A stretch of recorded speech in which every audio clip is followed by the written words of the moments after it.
બરોડા ડેરીની આજરોજ મળેલી વાર્ષિક સાધારણ સભા શાંતિપૂર્ણ રીતે સંપન્ન થતા સત્તાધીશોએ રાહતનો દમ લીધો. વિવાદો વચ્ચે આજરોજ બરોડા ડેરીની 57મી વાર્ષિક સાધારણ સભા મળી. તેમાં બરોડા ડેરીના ડિરેક્ટર્સ સાથે મોટી સંખ્યામાં સભાસદો ઉપસ્થિત રહ્યા હતા.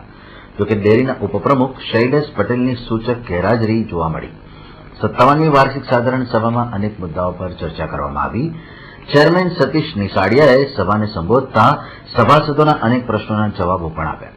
અલબત્ત સભા શાંતિપૂર્ણ રહેતા સત્તાધીશોએ હાશકારો અનુભવ્યો.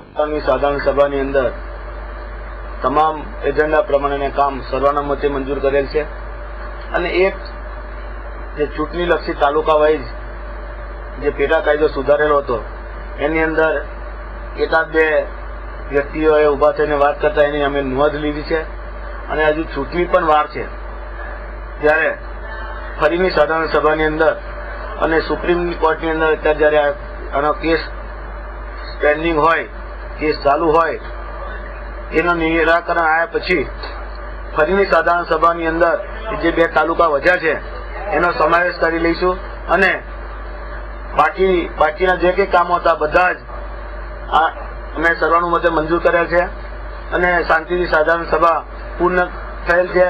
એકાદ બે વ્યક્તિઓ દ્વારા દૂધ એસએનએફ માં જાય છે એના મુદ્દો એ લોકોએ વાત કરી હતી, પરંતુ ખરેખર બીજા બધા સંઘો કરતા આ સંઘ જે રીતે ભાવ ચૂકવી રહી છે એની કમ્પેરિઝનમાં જે એ લોકો જે વાત કરતા હતા એને અમે નક્કી કર્યું છે કે આવા દરેક લોકોને બીજા સંઘોમાં લઈ જવા અથવા તો 10 મંડળીના પ્રતિનિધિને બોલાવીને અહીંયા એમને સમજણ આપી એ રીતે અમે નક્કી કરેલું છે અને આવનાર સમયની અંદર એનું પણ કઈ રીતે નિરાકરણ આવે એવા પ્રયત્નો અમે કરવાના છે.